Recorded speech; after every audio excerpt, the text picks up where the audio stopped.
Bulldog 3-3, patch 8 November, fire for effect, over. Enemy OP on Hilltop, over.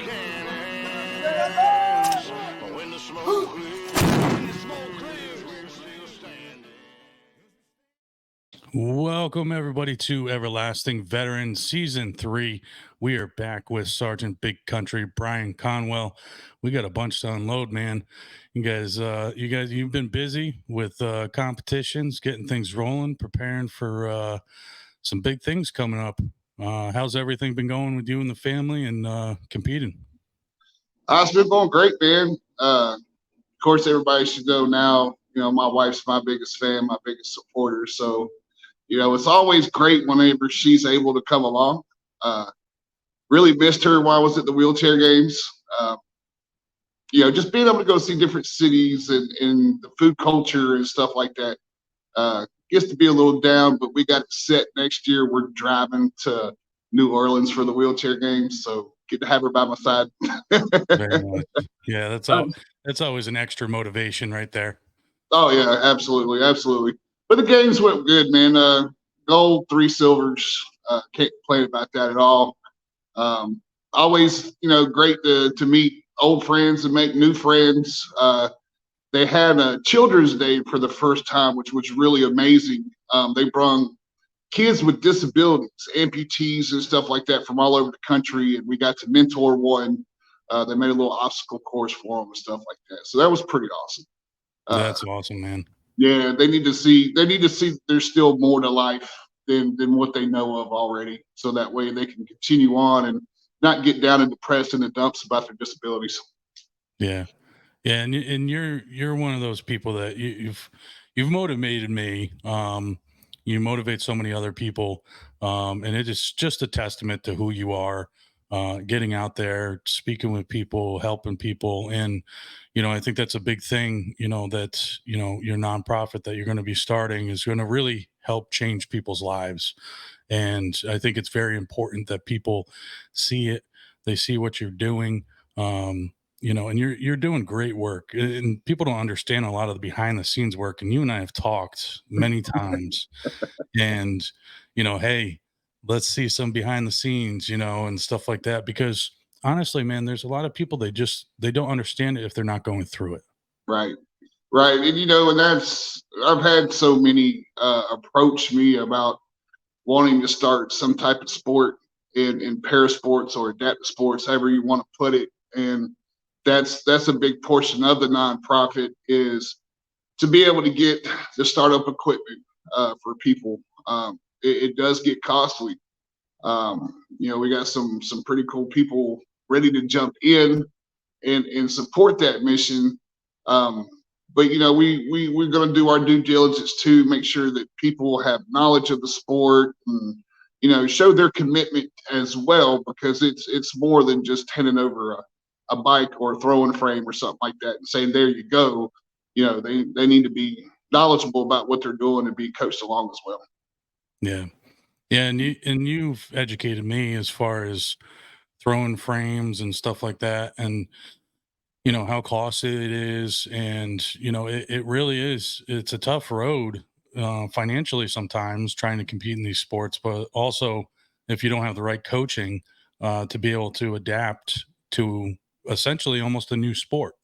Yeah, it is. It's funny. My best friend of 25 years, we just put his dad to rest, retired Navy, threw shot put and disc in high school. And he's like, I just don't see how you do it sitting down. And he goes, everybody else is used to spinning their body and having that propulsion, but whenever you sit down like me and many others, just launch it. It's a different style, a different way.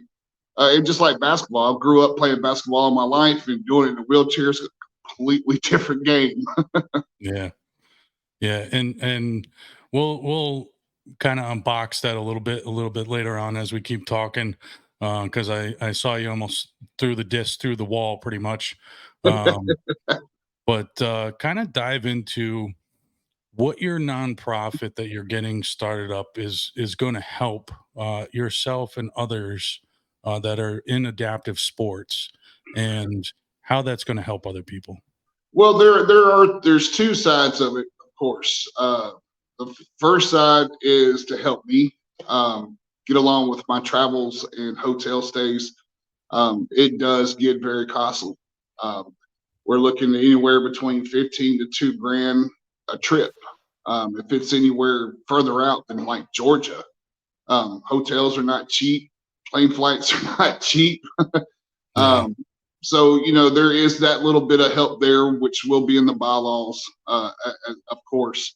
But then the other side of it, like I said, is to help people with disabilities. Doesn't matter if they're a civilian or a veteran, get into their sports. And I see that as important because once you get around other people with disabilities and stuff like that is competing, you learn a lot from these other people, both mentally and physically. People can have the same injuries as you do, or the same mental toughness that you're going through, and just sitting there and listening to them talk about what's helped them may be something new that somebody else could try to put towards their recovery, so that way they can live a better life as well. And then Right. just making the friends and family out there, period, man, is worth everything. Yeah. Yeah. I mean, you said it perfect. I mean, pretty much anybody, you know, um, we all go through life a little bit different, and things affect us differently. Even if we've gone through something similar, you know, mentally, physically, a lot of times the mental aspect of it is the most challenging of getting over the hurdle, like you have, and, continuing to push and being an inspiration for somebody else to be able to get into adaptive sports is truly inspiring and commendable. And I think that you're 100% heading in an amazing direction, not just for yourself in adaptive sports, but I think you're going to be changing the game for people getting into adaptive sports. I appreciate that because even the travel part of it can be mentally challenged. I mean, my wife hears me all the time whenever I talk about, oh, I'm not sure if I want to bring this or if I should bring this, or oh, this is going to be so much for me to carry by myself. But you get through mental aspects like that. You learn tricks of the trade, you watch other people, you talk to other people.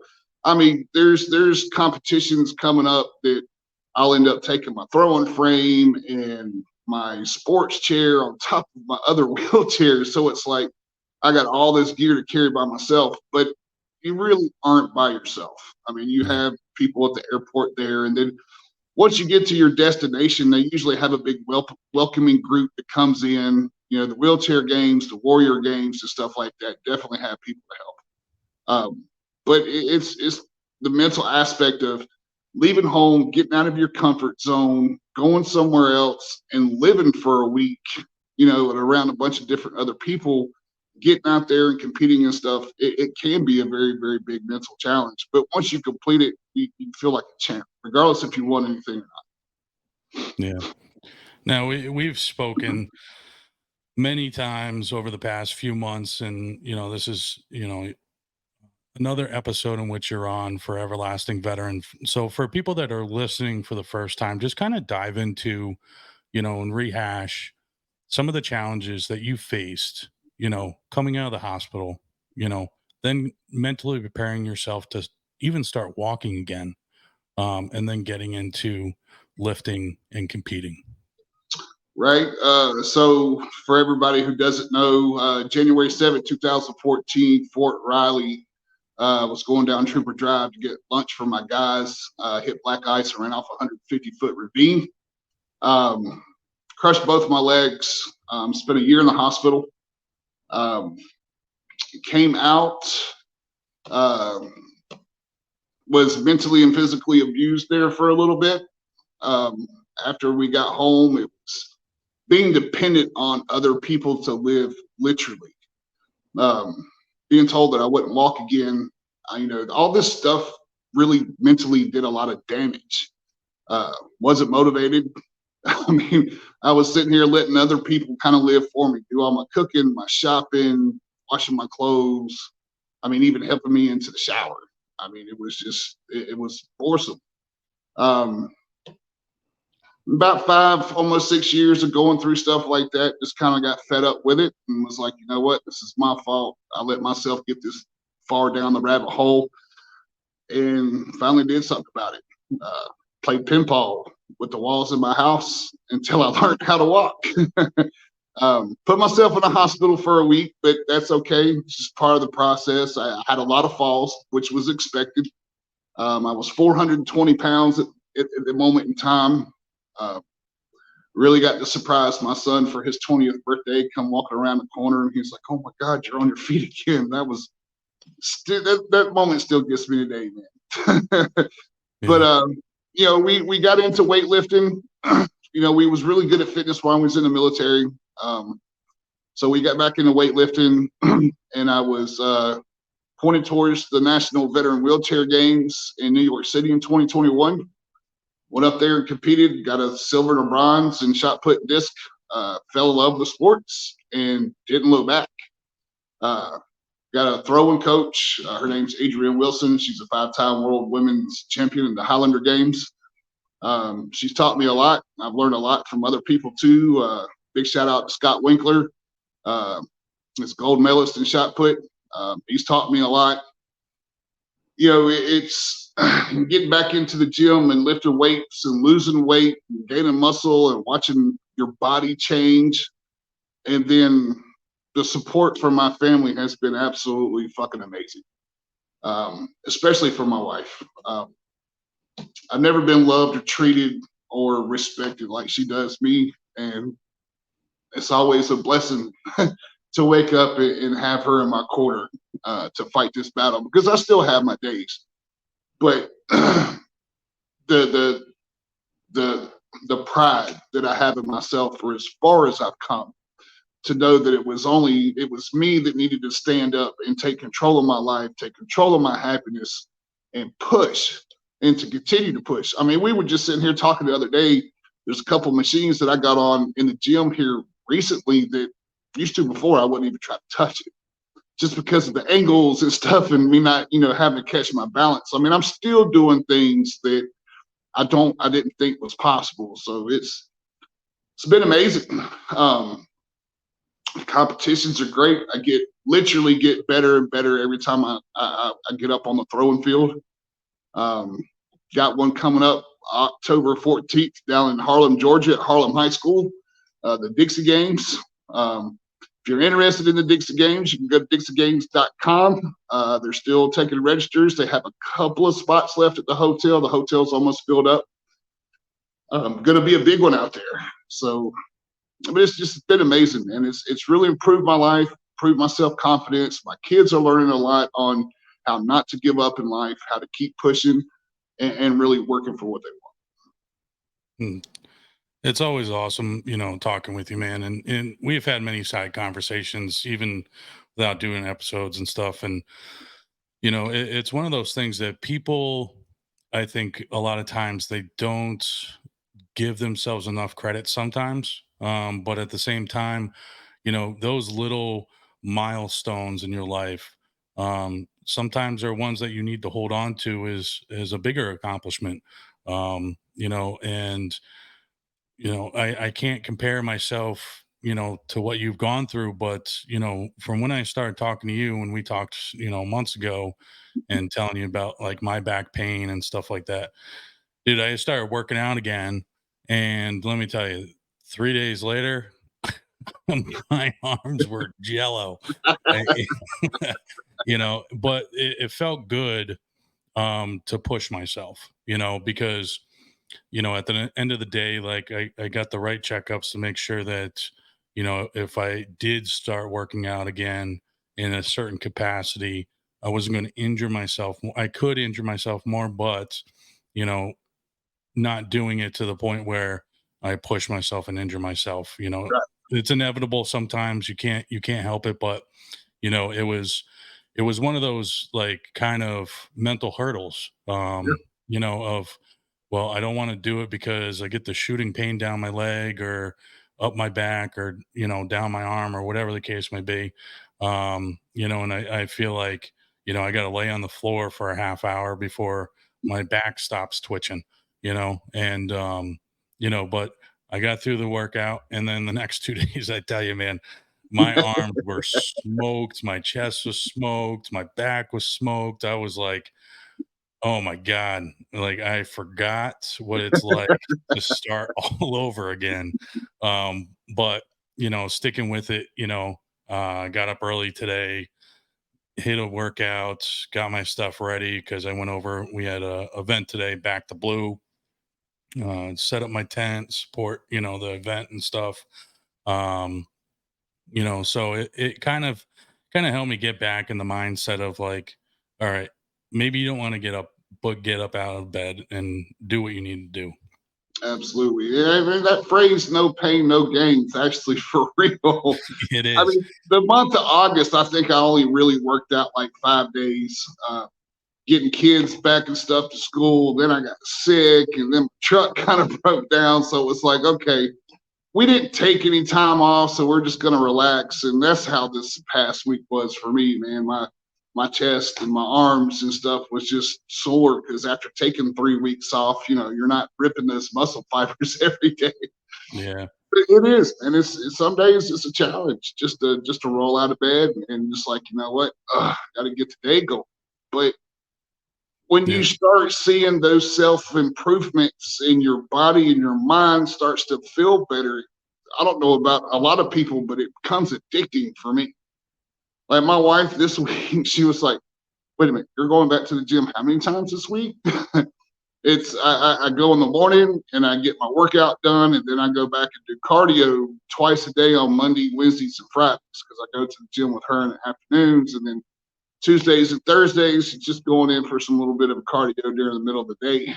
Um, we got a mission for next season, and I plan on bringing some pretty big feats coming. Yeah. And you just got done wrapping up some recording for the Rise of Sergeant Big Country. Yeah. Going to be coming out soon. Yep. That's pretty exciting. I'm excited to I keep checking it. It says it's in post editing and now, and so They I'm they actually pretty got it excited. sent off to have the audio, like the background music and all that stuff, done. So I think there was one more thing that they got to do before they actually post it out. They're going to do some like 30-second, 60-second teaser clips. That last part that we just got through filming, we went to my hometown where I was raised. Um, Actually got pictures of the house and videos of the house that I was raised in. One of my old best friends from school and stuff. We got some stuff with him. Got some stuff with my old high school and whatnot. Wanted to add a little bit more of my background uh, to it, which I think is going to help out.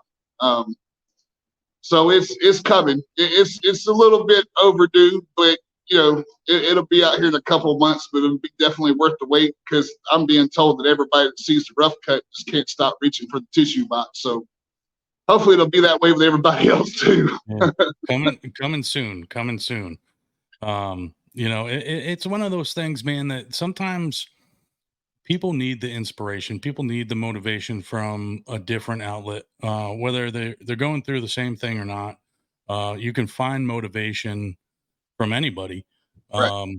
It's one of those things in life. I think that when you put your story out there and you put it all out there, it really helps people understand you, and then it also helps them kind of understand themselves a little bit too, because then you start thinking, okay, I had a bad week, I had a bad month, or whatever the case may be.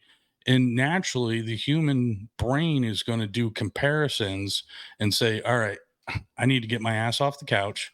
I need to do this, and it's going to be a self-motivated thing, Right. regardless. And, I think your story is inspiring. You continue, people don't realize, just because you're out at these games, you're doing this, they don't see the behind the scenes that you do have those bad days still. You do have the pain. You do have, the struggles.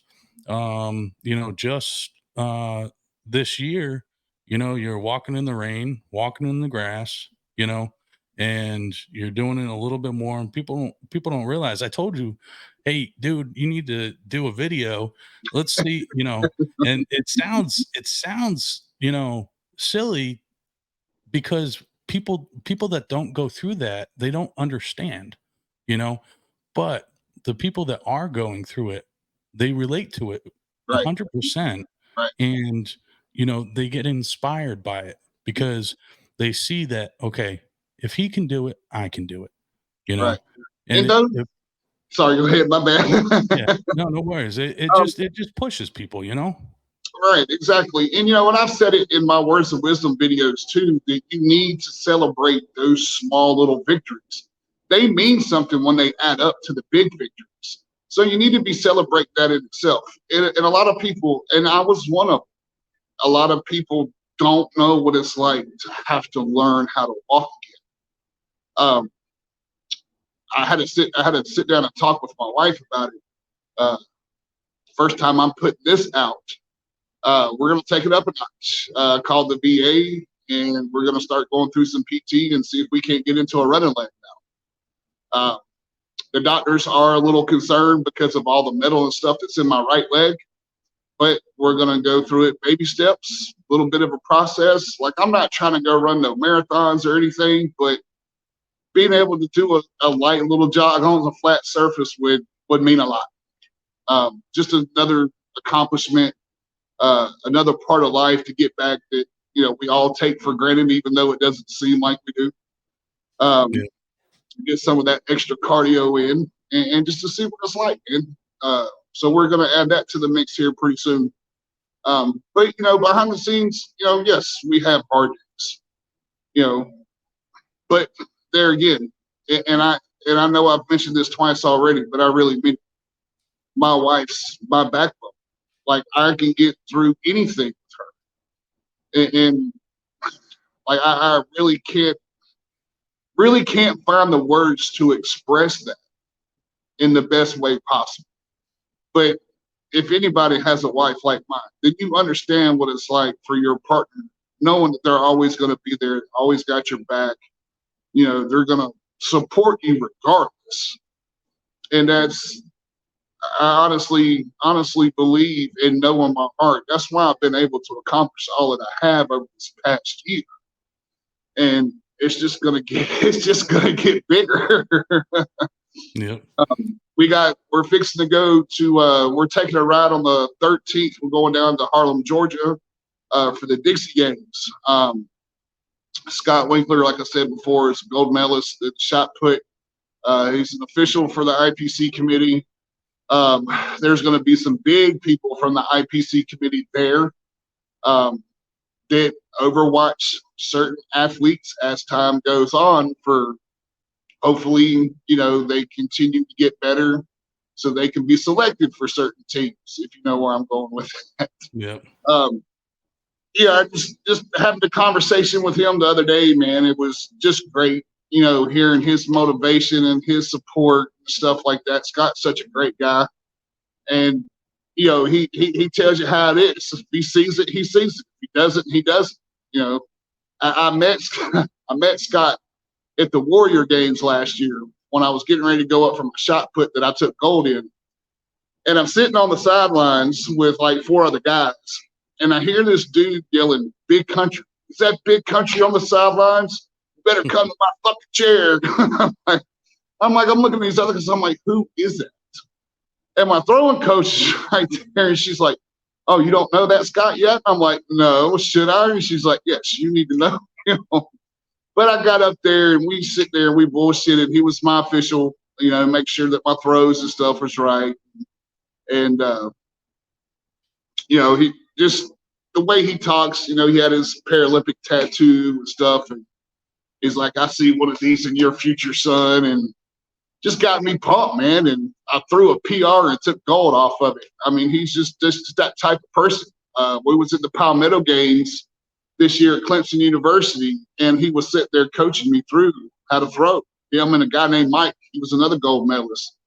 I love getting around them guys, man. They pump me up. Yeah. They get me excited, and it's just like an extra level of boost. that he stuck my nose in smelling salts for the first time. I got a good big so I gotta go get me some before we go down there in October. Yeah.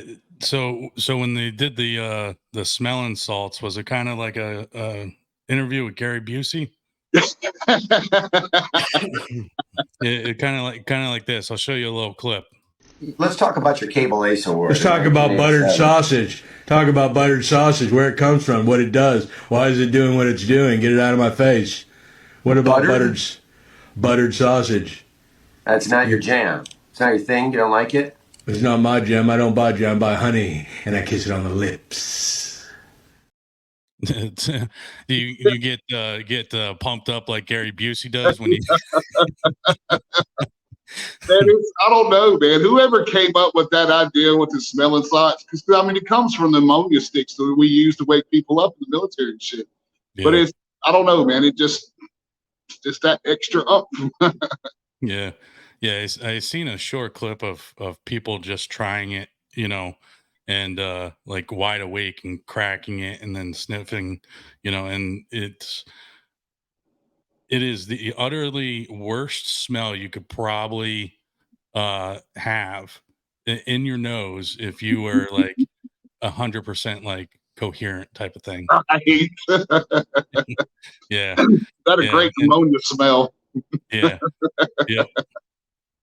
Yeah. But it does actually work. I mean, if you understand the properties of it and what the intention of it for is, it works pretty good. Yeah. Definitely. Yeah, a lot of I've seen and heard a lot of athletes, especially it opens up your nasal cavity and helps you, breathe a lot better. And a lot of times, like an intense, like, power lifters use it all the time. Right. When they're doing it, going for a PR, you see them all the time over on the side, they'll go and snap one because it opens up, your breathing and everything. And that's essentially what it's made for, especially when somebody gets knocked out. They use that a lot too, during that time. But yeah, it's one of those things that, like, if you're not ready for it, it's like, oh, it's going to hit you. oh yeah. It's like 24-year-old moldy, rotten hot socks coming in your nose. Yeah. So I made a trailer, or a promotion video, jam-packed, some videos you gave me, some photos, over the course of, this past year, a couple other ones in there, try to, jam-pack it into under a minute. Is kind of hard, but I think I did pretty decent. And everybody that's listening, if you're just listening to it, you definitely want to go onto YouTube, Everlasting Veteran, to be able to see this clip, because the background is not music. It is Sergeant Big Country himself, talking in the background, with videos from the games, and stuff that he's provided me. So we're going to take a look at this real quick. And I want you, afterwards, just to kind of dice it up and go through and explain to everybody, what you've provided to me. Oh yeah, I'm excited to see this. So let me explain to y'all why it took me so long to get to this point. My left leg is amputated above the knee, so of course I can't feel a metal foot. My right foot, or my right leg, between the kneecap and ankles, got 30 screws, 4 plates, and a 10-inch rod. And no, I cannot feel my foot. I cannot move my toes. So when I step, I don't know where I'm stepping. I can't feel hot, I can't feel cold. And yes, I've slammed it against walls, and I feel absolutely nothing. So it took me a period of time to relearn how to walk. So next time you got a disability, you got something that you think's holding you back, you gotta push yourself and believe in yourself and fucking want to be better. To get back to where you was, if not fucking better. Peace and love. Yeah, that's a little motivating video right there, man. I remember doing that one too, out in front of the house. I started going back and snatching some videos and stuff, and I'm like, this is the one that I'm putting, your words behind, the photos and the videos you lift in and stuff like that. And it was hard. I tried to jam pack it in under a minute. I could probably make an entire movie just based on, your content and stuff like that. But I think it breaks down, your journey in a very short minute. If nobody's ever met you before, they can certainly understand you just a little bit. Yep. I mean, there's one picture in there that I have a strap across my chest. Me and my wife was actually talking about this picture today. Real skinny leg. I'm strapped. Looks like I'm strapped to a table. That's the first time I was upright. That was at the Audie Murphy VA in San Antonio, Texas. First time I was upright since my accident. First time I stepped down into a prosthetic. You could see my right leg was bowed out really bad. I actually had to go back in and have an osteo wedge osteotomy done, where they actually just took some bone out and shoved the knee back in, so actually it lines up perfect. Well, it doesn't line up perfectly, but the center of gravity is where it should be. But yeah, man, I mean, that right there in a nutshell.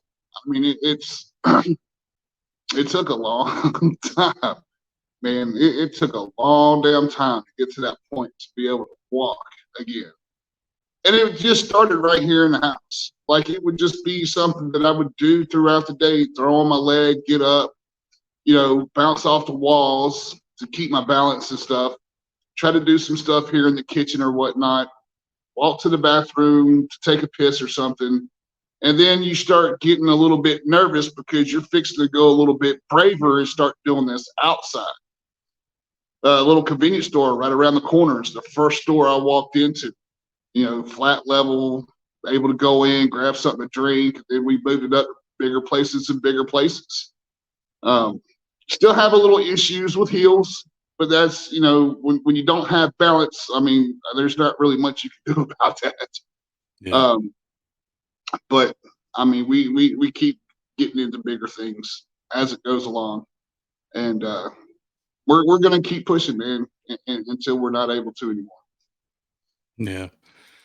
Yeah, and like I said before, man, I mean, a lot of the stuff that you've overcome, just personally, personal motivation to get, out of bed, get things moving, saying it, I remember we first talked, and you were just like, the light switch went off, or went on, and you're like, never looked back after that. And, you are really killing it and doing an amazing job. And I think a lot of people, are inspired by, your journey, and you're helping a lot of people along the way. People probably, that have seen you around town or even episodes and at the games, and they go and they meet you, they see you do your thing.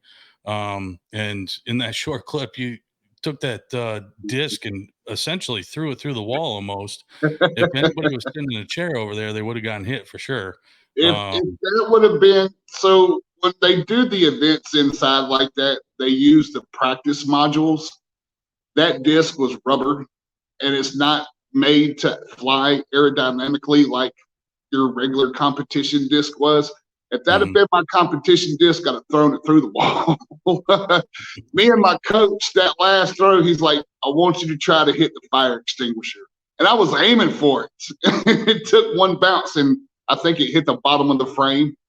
But yeah, I got one practice throw, and they never give you practice throws at the wheelchair games. And you got people sitting in the green and stuff, and I'm sitting here thinking to myself, I'm like, y'all about to back up. And that first throw, everybody's just like, holy shit. This guy just launched it past the damn little green area, because nobody's ever thrown it that far for them before. Right. So we're hoping, and I was telling the guys at the games, I was like, I hope y'all have this outside next year in, New Orleans. It's not going to be cold. It might be a little warm, but as you can see, because how they told me they were going to score it if I did hit the wall, it's wherever it hit, they were going to measure from the floor up and add that to the lead.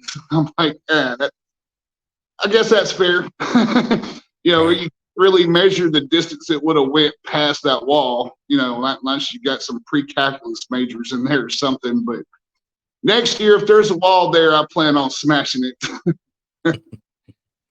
Yeah, you're definitely hitting your targets, hitting your, getting new PRs. What's the kind of like mindset going into 2024 after Oh the man, games in October? there's things that I've learned over this year, especially about certain things from last year, that has fueled me in many different ways. And I've always kept the mindset of I'm coming. You ain't ready for me. And they haven't. 2024 is going to be something completely different that nobody has seen yet. I plan on smashing records. I'm already that mindset has already got me hitting PRs in the gym right now. I stopped at 210-pound tricep push downs the other day when I probably could have went on to 250. My mind frame, man, is I'm hungry. I'm fucking hungry. And I want you to know that when I'm coming, that you actually have some competition. That you if you ain't out there training and practicing, you're not going to touch me. And I know that seems to be a little, I don't know the exact word from it. Warrior mindset. That's what yes, it is. it's a warrior mindset, but some people may think that I'm being a little cocky or something like that. But you don't see the way I train. You don't see my mind frame. My ultimate goal is to make it to LA in 2028. We got a couple of nationals and a couple of world championships in between there, and we're on the right path to make it to those. And April, we got the Army trials, so hopefully we'll make Team Army for the DoD Warrior Games again next year. Big shout outs to Team US. It's in Germany right now, competing in the Invictus Games. We got a couple of competitions down in Georgia. We got wheelchair games. We'll have the DoD Warrior Games. It's going to be a busy year next year. But I'm looking to destroy it every time I'm out there. I want to hit a PR every time I'm out there. I want that to continually climb until I'm up on that big stage. Yeah, and that's what I mean by like warrior mindset. And you don't have to be in the military to have that warrior mindset. Many people that go into competitions, you have to train. You have to train. And if you want to, strive and be the best, you have to have that mindset that you're going to go there and beat everybody. And if people take offense to it, then they probably should train harder. I forget the person that was saying it, but there was me and one other guy at the Warrior Games last year during the practice day that we had for track and field. And both of us was out there like, we're here to win, man. We're not here to joke around and whatnot. We're here for a mission. But actually, I had to drag that guy off the damn throwing frame. It's like, okay, man, let's give some other people some time to practice and shit. But they were just like, man, you're pretty cocky for not knowing who you're going up against. And I was like, okay, that's my attitude. That's my frame of thought. Match it, and then come see me. It's not a team sport. It's an individual sport. If it was a team sport, then I'd be with my team. But it's an individual sport. I'm competing against everybody else on top of myself. Yeah. What do you think is probably the best mindset somebody can be in when they're training for their first competition? Practice, practice, practice. And when you think you've practiced enough, go do it some fucking more. You got to lift. You can't just throw. You got to lift. You got to eat. You got to do some kind of meditation. You got to do something to level your mind out. Knowing who your true supporters are, not just people that want to hang around and just because you're doing some cool things and then disappear like we've seen over last year, but putting the right people around you that's going to help you and teach you the things that you need to know. Because you will run into people that will help you at first, but once they see that you're actually doing good, they'll stop. They don't want you to take their spot in whatever competition or nationals that they can have. So you got to do your research. You got to do your reading. You got to do your due diligence. If you don't, then you're going to be behind the power curve somewhere. Because that's definitely happened over this last year. Is just people just stopped helping. People went quiet. Like you're sitting here texting people like, hey, if I do this, what do you think? Whatnot? You don't hear nothing from nobody because you've already surpassed where they were at. So I'm not that way. You want to know what you need to know, shoot me a DM, especially if it's in shot or disc. I love helping people. If you can surpass me, then by God, you deserve to be there. So, I don't hold any information back like that. But a lot of practice, a lot of studying, a lot of research. You really got to be wanting it to get into it. Right. Was there anything like the first competition like you went through that you were like, oh, I didn't know that. I probably should have trained for that, or something that, just kind of caught you off guard, or, even going through other competitions where you're like, man, I should have really hammered these workouts to help me. Well, my first competition, I didn't have any training at all. I kind of watched some videos of people throwing a shot and throwing a disc sitting down. I was holding the disc all wrong. I was trying to grab it with my fingers like a hook, and you're not supposed to do that, just your fingertips. And just how to throw, period. But over last year was my first full year of competing. I learned so much on how to hold the disc properly, your extensions, how to hold the shot, how to throw shot, the different exercises that's actually going to help you propel those in the right direction. There's just so much. I mean, you think throwing a ball from a seated position and a disc from a seated position is not that technical, you lost your mind. There's a lot that goes into it. I mean, even my wife was seeing some of that from the Palmetto games last year. Just like I just was listening to the gold medalists and what they were telling me, and completely changed up the way that I threw, but I ended up throwing better. So got to listen to your pros. Yeah. Yeah. And, like you said, I mean, it really comes down to doing your research, and training, and really it comes down to that for anything. But if it's something new, reaching out to somebody that's going through it already will help you better prepare and get in the right mindset mentally, and then physically too. You may have some workouts that you never thought that you do now would be beneficial to you competing. Absolutely. I won't say the name, but I actually had another coach helping me for a little bit at the end of last year, beginning of this year. And one of the things that Scott and Mike asked me to do, because this coach coached college and standing people, she's never coached a para-athlete before. So I had an extra throwing frame. And, I was told to ask her to sit in the chair for a week and to throw, because I was being taught as if I was an able-bodied athlete, and it wasn't working. And just never heard from them again. That's that type of, okay, well, if you can't sit in my shoes literally and see what it's like for me, then you don't need to coach me anyway. I mean, you're going to run into some stuff like that, but Yeah. it is what it is. You know your right people when you get it. And there's guys at the wheelchair games and stuff like that I sit on the sidelines whenever it comes time for the shot and disc throws. And I coached them guys through it because they may not know how to hold the disc right. They may not have the right hold for the shot. They may not be reaching back far enough. They might not be cocking that shoulder back.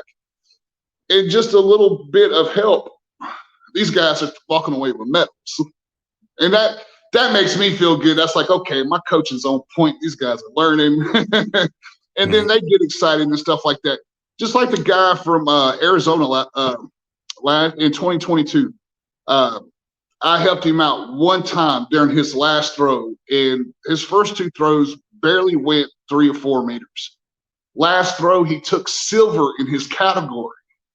And I got to see him again in Portland. Him and his wife walked up, was like, "Hey, country, it's so good to see you. Thank you again for your help," and stuff like that. He has never forgotten that. Apparently, he talked about that all year long. That's the kind of impact I like. That right there. I don't mind helping. Like I said, if you surpass me, then you deserve to surpass me. I'm not going to hold back information. This has changed my life, changed my attitude about things. If it can do the same thing for somebody else, then my job is complete. Yeah. Yeah, and like I told you before, man, getting behind you, getting behind what you stand for, and you embrace, who you are and what you're all about, and that's why Everlasting Veteran, myself, and we're here to back you on everything that you have going on, 100%, and people will soon be able to get the new apparel that will be coming out by Everlasting Veteran for Sergeant Big Country for his nonprofit. We will be coming out with very nice sports wick apparel, customized with some shirts because he doesn't like sleeves. Man, let's just face it. When your arms get as big as I do, sleeves are just not comfortable anymore. I wear my dress shirts and stuff like that when I want to dress up with the wife or whatnot. But if I can cut them out, they're gone. It's like Hulk Hogan. You got a dress shirt, but you take the sleeves off. Exactly. Yeah. And, it's one of those things that, I thought about that when I was like sending you one of the shirts. I'm like, I should have just like cut these off automatically, like, or just order it without. I could have saved money on sleeves, I guess. But no, seriously though, I'm sitting down with the graphics designer. I'm sitting down with my apparel guy. We're going to come out with some fire apparel to support Sergeant Big Country's nonprofit and his endeavors. You'll be able to go to everlastingveteran.com. Everything from the sales of those apparel for Sergeant Big Country will be going to his nonprofit. Will be going to help him and help other para athletes get into the sport and also continue competing in the sport. So be on the lookout for that on everlastingveteran.com. I'll also be putting up the links to all his socials. I just rebuilt the website once again. So, it's an ever growing thing. I had a bunch of trademarks I had to file. Stuff had to be up there for sale. Everything is trademarked through Everlasting Veteran. So if you see somebody else selling the stuff, it is not legit. It's not going to Sergeant Big Country. It's not going to veterans, in which we know need it. And the other apparel that I'll be coming out with too, there's supportive apparel for the podcast on there already.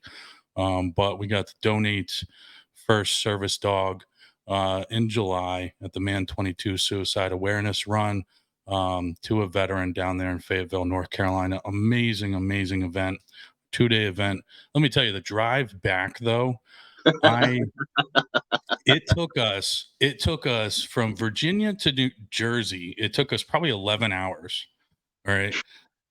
We were hitting traffic I should have put a short clip of me dancing in the car because it went viral on TikTok. I've seen it. Dude, I lost my ever living mind, in the traffic, and I started like anxiety kicking in because it was like never ending, and I'm like, my daughter, this Gummy Bear song I never heard before, she wanted me to play it on repeat, right? So with that, the traffic, you get a video that I came out with on TikTok. If you haven't seen it, go and check out Everlasting Veterans TikTok. I think I made a reel out of it too. You can go Facebook, Instagram, Twitter. Make sure to subscribe on YouTube, guys, because I have some amazing, amazing guests coming on for season 3. We did some upgrades, some needed upgrades for equipment and everything else. So stepping the game up for season 3, and some of the guests coming on. I am honored. I'm honored to have you on, just like anybody else. I'm absolutely honored to have anybody on to be able to tell their story. And that's the one thing I cherish about starting Everlasting Veteran. The one thing is I will never charge a veteran or a first responder that wants to come on and tell their story to help somebody else. I will be able to collect monetary donations, apparel purchases, stuff like that, sponsorships, to be able to donate the dog, a year's supply of food, and the training, 100% free to a veteran. And I'm just so grateful. This journey so far, and I'm not even completed a full year yet. It has been absolutely amazing. And your support too, man. It's phenomenal. I'm glad we connected. And obviously every single season I'm going to have you on because we're like we're like stepbrothers at this point, So, but yeah, if you guys please go and like, subscribe, follow Everlasting Veteran and Sergeant Big Country. We are going to team up. We're teaming up to change the game with each other's help in the para-athlete world, and for veterans around the country. And it's a great journey, man. It's inspiring. It feels good, especially being around like-minded people that want to help other people as well. So I appreciate you. Please tell your wife I appreciate her as well, because with her support, she gets this smiling, beautiful man up here on this podcast to be able to tell his story. But I appreciate you, man. And we'll definitely throw some stuff up on the socials, and make sure I'm going to throw it up, one more time. Make sure you go, Sergeant Mind if I give a couple of shout outs real quick? Absolutely, man. Absolutely. Supporters of mine as well. 5% Nutrition, promo code Big Country 15, Evolve Telemed, and Papa Top Incorporated. Go check those 2 companies out. Big veteran supporters, promo code Big Country 25. Ira Trussell, Arsenal Web Development, that helps me with my website. And Everlasting Veteran for helping with everything that they've done so far, and what we got planned for the future is just phenomenal, and hope we get to help as many people as we possibly can. Absolutely, man. And I'm so appreciative of my brother-in-law who has Rockin' Frenchies too, to be able to make that happen this year. It was kind of short notice. He gave me like pretty much 2 weeks to try to find a veteran. So like I called the coordinator for the event and I said, yeah, we're coming down. I have a dog. Find me a veteran. And he made it happen. Ranger Rick and the team for Through Tragedy Comes Light, and Man 22. Amazing individuals, doing amazing things. So I appreciate you, man. We'll definitely be in touch. We'll do some maybe some short videos and stuff, and we'll get things rolling for season 3. Sounds good, brother. I appreciate you, man. We're gonna wrap things up. I appreciate everybody that's supported us, supported Everlasting Veteran. Make sure you go and check out Sergeant Big Country's socials. Follow him, give him a like, because he's going to be doing big things. This is Ryan Landry with Everlasting Veteran with Sergeant Big Country.